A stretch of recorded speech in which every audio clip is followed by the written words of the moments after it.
before Flash. Yeah, I don't have all that, I only have some of it. Okay. I don't think I have that. I hate to spoil it for you. Austin, you about to reveal it? Trying to find it. Log me out Blackboard. It's because the computer system hates you. Yeah. It hates everybody. You're not that special. Or maybe you are. Maybe you started there.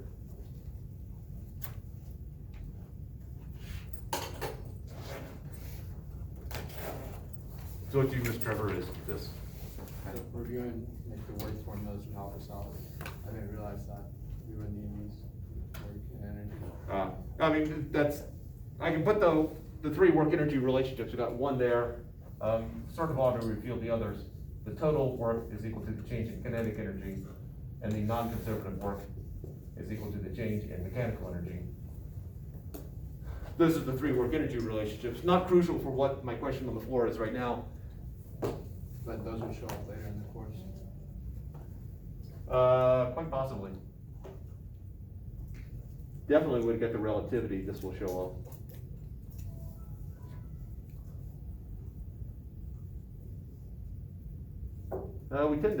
This tends to be the one that we hang out with usually in this course. All right. Did I just have negative P dot E? Mm,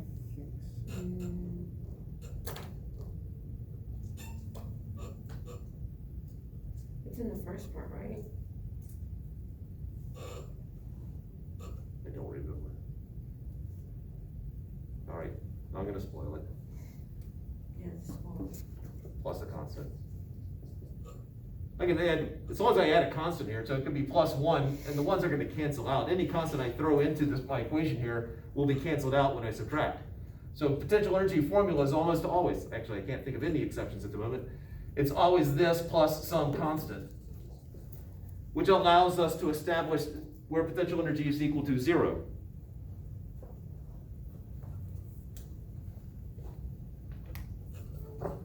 Just as a heads up, it might be today and it might be next Tuesday, that question's gonna come up again about what's another formula that will also work.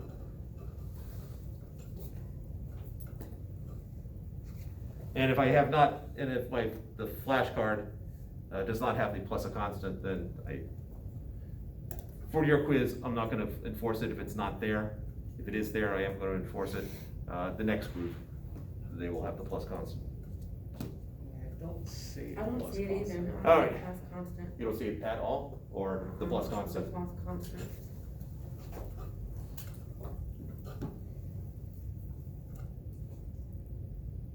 Huh. Because you got the torque one there. I guess I didn't put the I don't energy see one. that one on there. I deprived you. I'm sorry. Dude, on my screen, it's like on, Cause I don't think it's the I bottom. got this weird.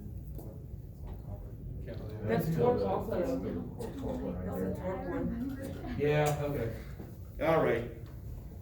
Sorry about leading you down that path. Yeah. All right, that's the last little bit from chapter 24. Apparently, it's not part of the flash quiz. So the constant comes from the integral. The constant, now this actually comes from the integral right here. The constant comes from the fact that all we're really solving for is a change in potential energy. And so therefore, at that point, physicists go, well, what formulas will work?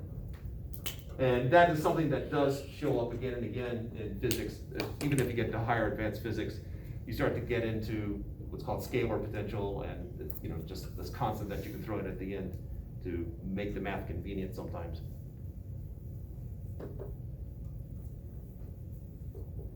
Or for the gluttons for punishment, you have this extra term out there. Okay, so we'll now officially start 25.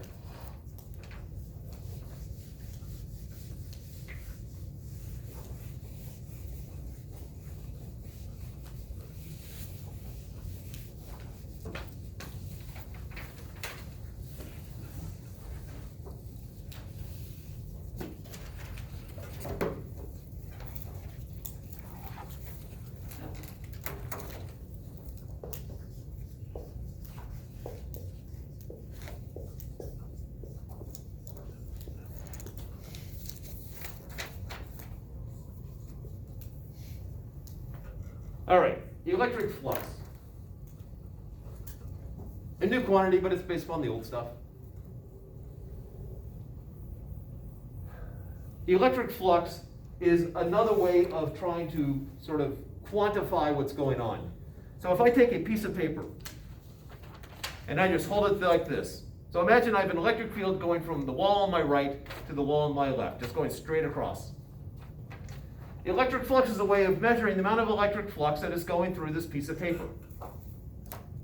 So think about these, just imagine arrows going across that way. And then as I rotate this, what's happening to the number of arrows going through the paper? Decrease. Yeah, and at that point, Goes to none. it's counted as none. If this were infinitesimally thin, no Robin Hood splitting the arrow thing. Which still reminds me, why did Robin Hood win? Because he hit the exact same spot as the other guy. All right, anyway. I got blank looks as if you have no idea what I'm talking about. Part of the Robin Hood mythology is that he's an archery contest and he wins this contest because he splits someone's arrow. But His arrow was stronger, I don't know. I guess it's, one of those obscure rules that if you break in someone else's arrow. Anyway, so we want to somehow be able to capture the fact that there are fewer arrows going through the paper as it tilts. So we have this angle thing going on here. So it has to involve electric field. It has to involve the angle. Well, also imagine if I had two pieces of paper. Am I going to have more arrows going through it or fewer? Yeah, so area has something to do with it. And so what they came up with, Who was they? the powers that be, I suspect it was Faraday, but I don't know for sure. It was the first person to do it. So we have this electric field times the area. This assumes the constant electric field, or uniform electric field. If we had a varying electric field, it's calculus time, E dot dA.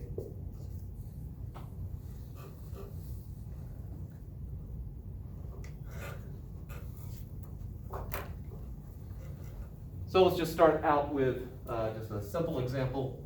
I've got a uniform electric field here, 5 newtons per coulomb. I have a piece of paper here. I'll do a side view. A piece of paper here that is 0.4 square meters.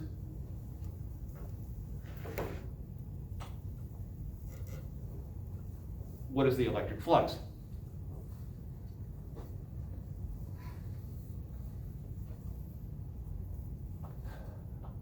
So first off, we're doing a dot product. We have two vectors here. Electric field that's going to the right. I'm good with that. What's the direction of the area vector? How do you describe the direction of this piece of paper here? Sorry, let me reword that. How do you describe the direction of the area of this piece of paper?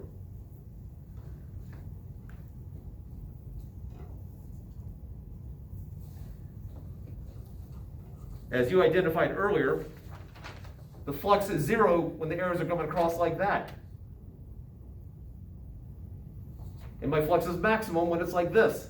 So somehow my area vector needs to reflect that when I'm doing a dot product. We would look at the J hat. Pardon? We would look in the J hat direction. So I hat, J hat. Yes. Let's go ahead and establish that for the sake of communication here. I hat, J hat. So if the area is in the J hat direction, and my electric field is in the I hat direction, what would be the dot product?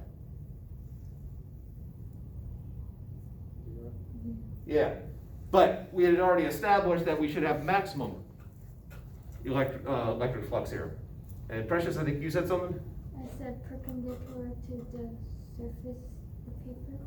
Yeah, and that's what they decided. The area vector is perpendicular to the surface. Because that way we can now have them in the same direction to get maximum flux. So area vector is perpendicular to surface.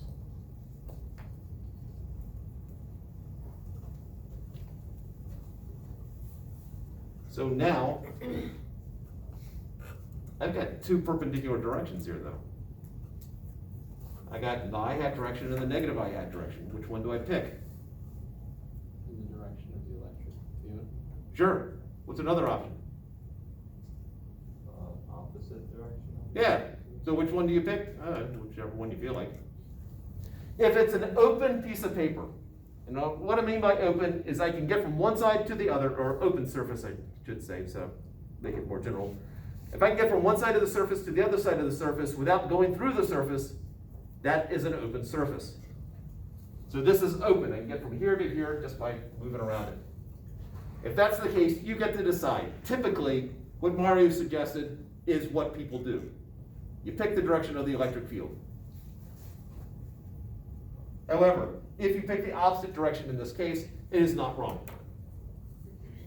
You're a rebel. And so my electric field is 5 newtons per coulomb I hat. My area vector is 0.4 square meters I hat.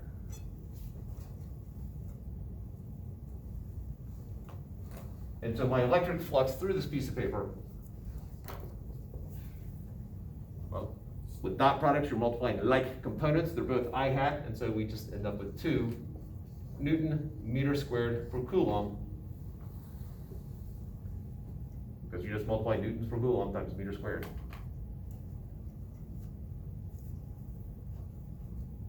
Now, no questions to hear before I talk about the units.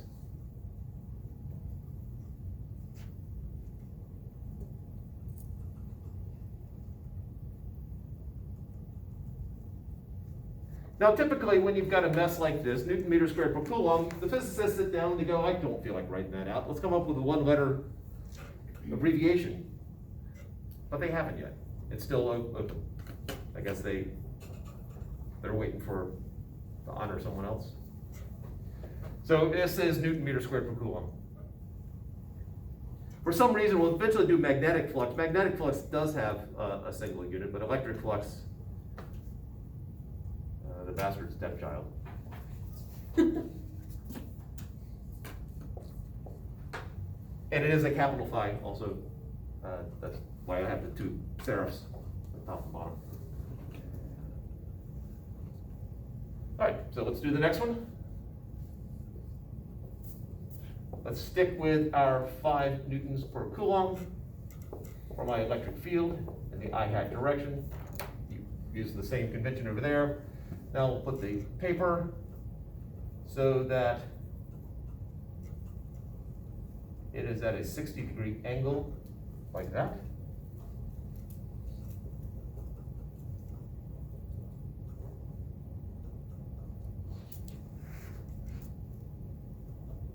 So we would only care about the component in the I hat direction. Right. So let's figure out what that is. My area vector is pointing down like that.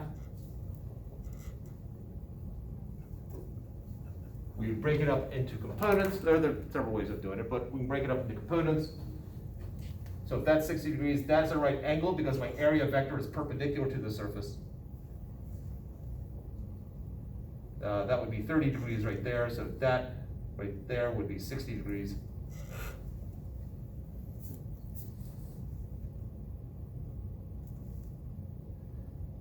And so this would be my area vector times the sine of 60 degrees.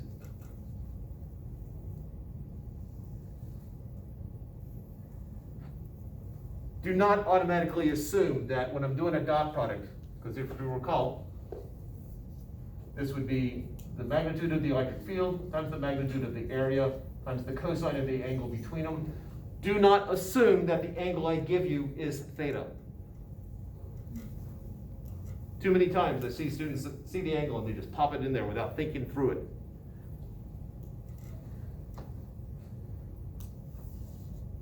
So why couldn't we use cosine 60? Because that would be this side right here. We I want to have. go that way. Alright, so let's look at it a slightly different way. So I've got that at my 60-degree angle there, my surface. My electric field is going through that way. That's my electric field direction right there. My area vector is that way. This theta right here is the angle between the two vectors when they're tail to tail. In other words, that angle right there would be that angle right there. So it's a 30-degree angle. So it ultimately ends up being cosine of 30 degrees if you do it this way, or breaking it up into components, it happens to be the sine.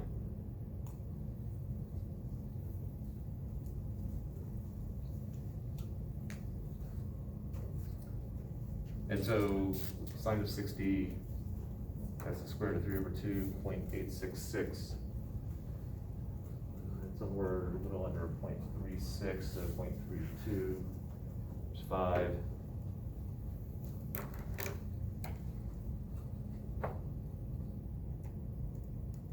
About 1.6 with a final flux.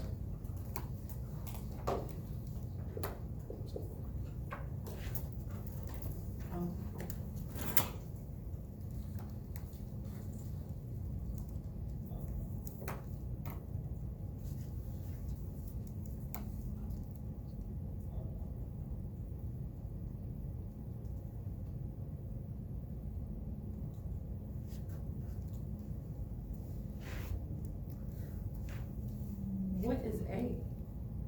I'm assuming the same piece of paper. Okay. Sorry, I guess I did not explicitly state that. What did you say? 1.6? I got 1.73. Okay.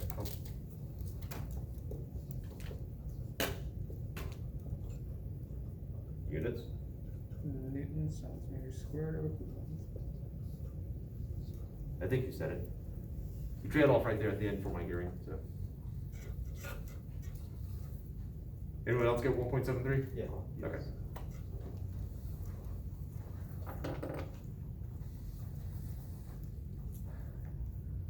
Right, questions to hear?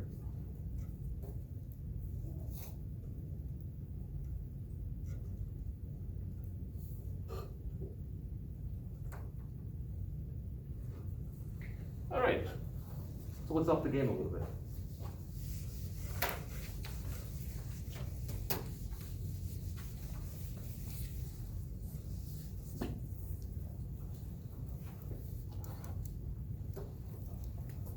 I now have a charge here.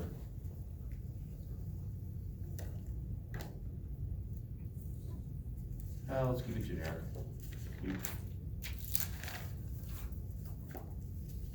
My electric field line go out.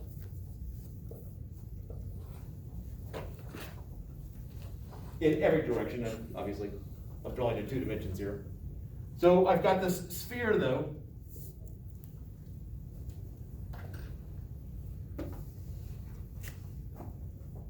Of radius r. Or I guess keep it slightly generic, let's just do a lowercase r. And I want to know what is the electric flux through this sphere. My charge is at the center of the sphere. Now, this sphere doesn't actually have to physically exist. If it doesn't physically exist, it's known as a Gaussian surface. Or more specifically, in this case, a Gaussian sphere.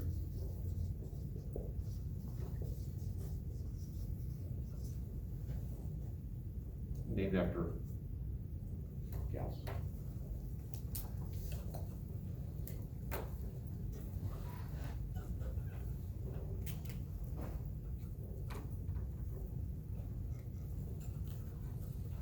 Now my area vector is not constant.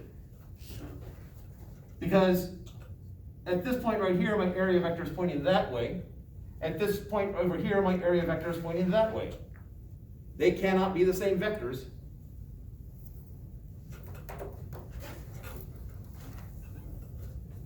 Also note, this is a closed surface. If I have a sphere, I cannot get from one side of the sphere from the outside of a sphere to the inside of the sphere without going through the surface itself. And so this is a closed surface. Therefore, my area vector points outwards. If it's an open surface, you got some option there about which way you want to point it, but if it's a closed surface, it points outwards. And this was designed by the powers that be. If you don't like it, become a power.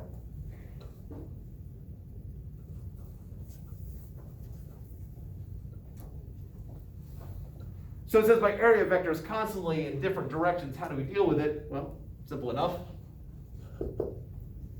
My electric flux is the integral of E dot dA. I'm going to add another little touch here. Put a little circle there on the integral symbol, indicating that it is a closed surface. Because this is based upon area here, and the circle means that it's a closed area or closed surface. Later on, we'll deal with a circle there, and this will be dl for a linear integral, in which case that just means it's a closed loop.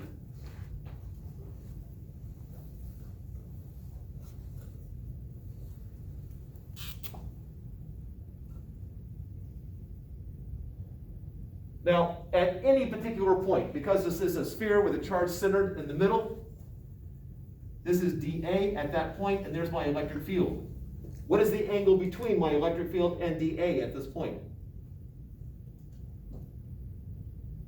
What is the angle between them? 0. Yeah. What about down here? What's the direction? What is the angle between my electric field and my differential of my area, my infinitesimally small bit of area down here? That's true all over the surface. In other words, E dot dA is the integral of E dA times the cosine of 0 degrees, or radians, whichever one's your mood. Because it's a dot product, it's the magnitude of one times the magnitude of the other times the cosine of the angle, and that's just 1. So this becomes the integral of E dA. My magnitude of the electric field is the same at any point on that surface. Because if you recall, electric field, KQ over R squared R hat. If I am the same distance away from this point charge, sorry, electric field of a point charge. If I'm the same distance away from the point charge, my magnitude is the same, and since my charge is in the center, it's the same. So that pops out.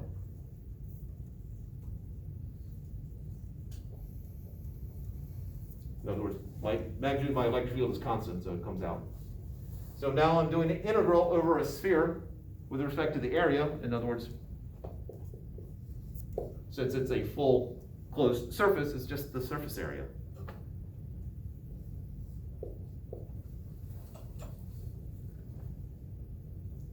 And what is the surface area of a sphere? Multiply R squared.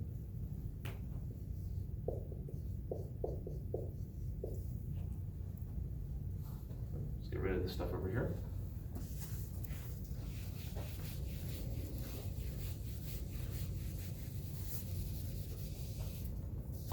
My electric field, I could have plugged this in sooner, but for some reason did not. So that's K Q over R squared times 4 pi R squared.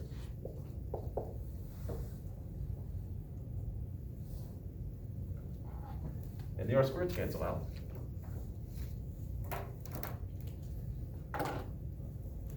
Which is K, let's put the 4 pi up front. 4 pi times my electrostatic constant times the charge. And what does 4 pi K equal?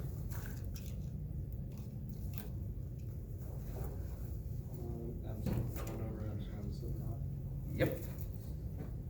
You recall, K is 1 1 over 4 pi epsilon sub 0. And so this becomes Q over epsilon sub 0. The size of the sphere actually does not matter. Because as you get farther out, the electric field gets weaker, but the surface area gets larger, and they constantly balance each other out.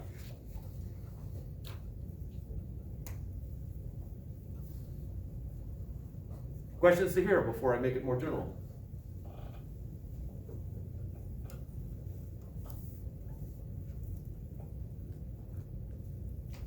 All right.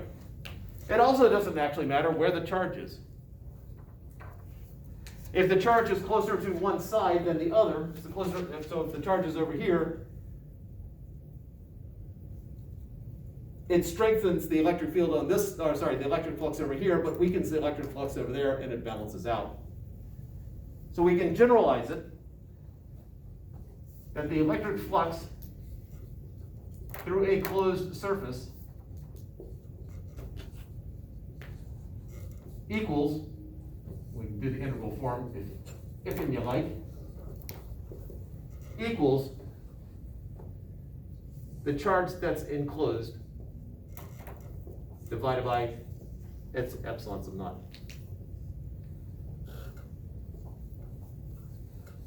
Or potentially epsilon if there's a medium there, but epsilon sub naught.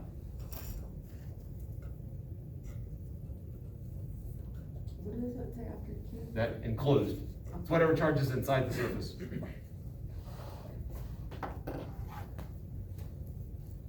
I guess, Kyle, you got the worst view there. So what's the word in the numerator? That right there? Yeah. Enclosed. I'll probably abbreviate it after this, just E and C, or sometimes I'll just go IN for the charge inside. This has a name. Gauss's law of electricity.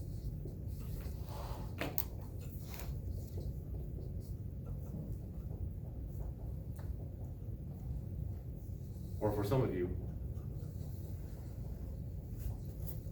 Gauss law of electricity.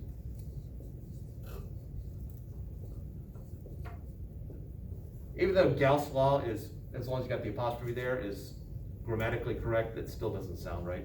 So I usually put the apostrophe S there.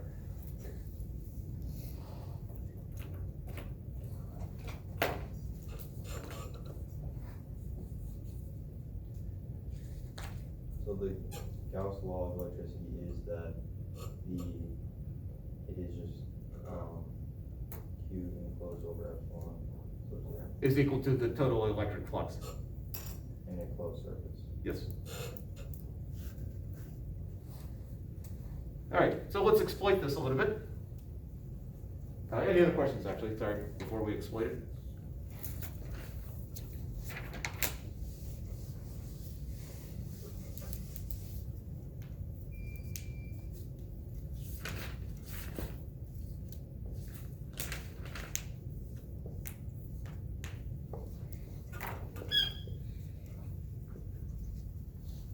I have a shape here, and just outside it, I have a 5 microcoulomb charge. So my electric flux is radiating out from here. What is the total electric flux going through this shape?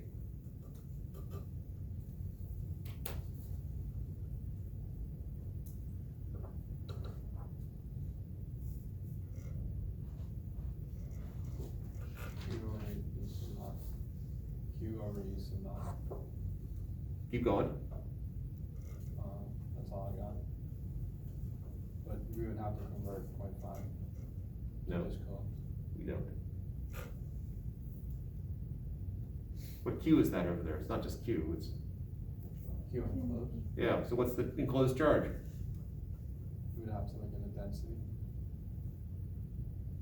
I just have this shape here. My only charge is there. Oh, 0. Yes. The total electric flux through this is 0. I thought that was inside for a second. No. Let's put it inside.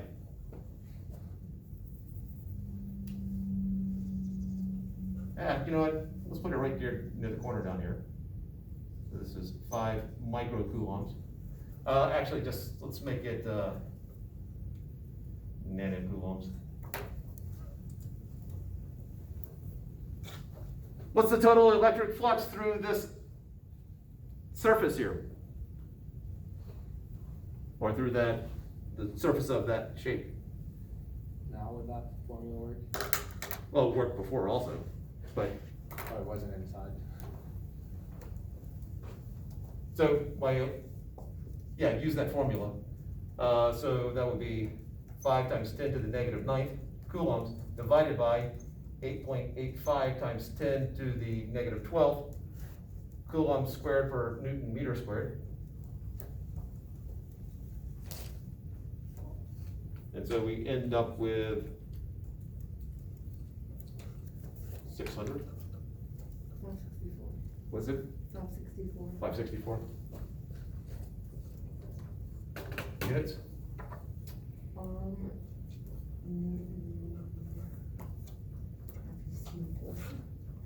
Meters per coulomb. Newton. Meter squared per coulomb.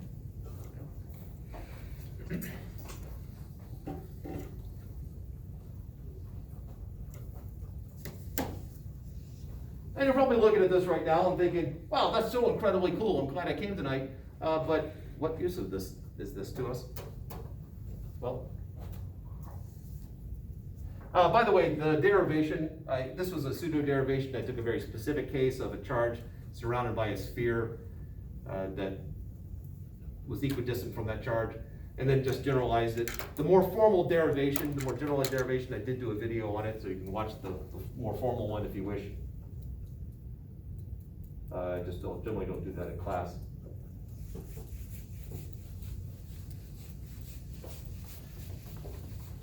Now, Gauss's law of electricity generally is really convenient if you've got some symmetry to exploit. So, for example, if I have an infinite line of charge,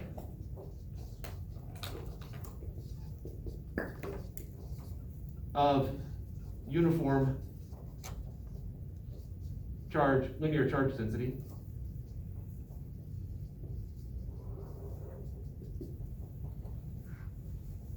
we derive the formula for the force at a charge, force on a charge that's off the line.